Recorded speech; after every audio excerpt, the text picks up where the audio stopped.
তো ভাই আজকে আমার সঙ্গে যেটা হতে চলেছে ভাই, সেটা দেখার পরে ভাই এটা সারা জীবন মনে রাখবো ভাই। দেখো না কি হয় আজকে আমাদের ম্যাচের মধ্যে। আমরা শুরু করে দিছি ভাই ম্যাচ, 4 জন পুরো প্লেয়ার ভাই। কেমন যে হয় দেখা যাক। আমরা দেখো, এনজয় করো ভাই। আজকে ম্যাচটা এত পরিমাণ মানে ভালো লাগছে ভাই, কি বলবো।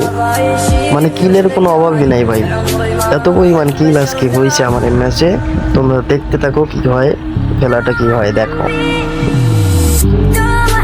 আমরা এখান থেকে ডাইরেক্ট পিকেতে ল্যান্ড করে দিই। আমরা সবাই যেহেতু প্রো, সেহেতু আমার পিকে ছাড়া নামি না, ঠিক আছে।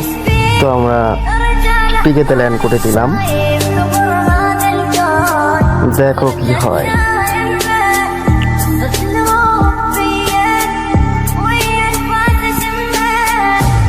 আমাদের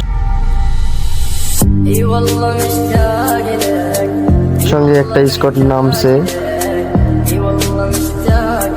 তো আমি লুট একটা MP5 পেয়েছি। MP5 নিয়ে এখন প্লেয়ারকে রাজ দিতে যাবো, এমন সময় দেখে আমার একটা প্লেয়ার নক খেয়ে গেছে। তো তাকে বাঁচানোর জন্য আমি যখন যাই দেখি এখানে আবার ওয়াল মেরে রেখে দিছে। কি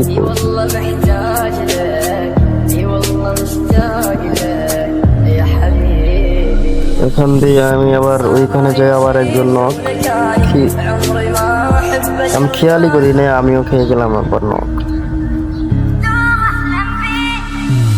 আর মাত্র একটা প্লেয়ার বেঁচে আছে, 2টা প্লেয়ার। দেখা যাক এরা 2জন কি ম্যাচ বিয়ে করতে পারবে। দেখতে দেখতে আমাদের এই প্লেয়ারও খেয়ে গেল নক। শুধুমাত্র আর একটা প্লেয়ার বেঁচে আছে। তো ফাইনালি আমাদের টিমটা ওয়েপ আউট হয়ে গেল। Team wipe out.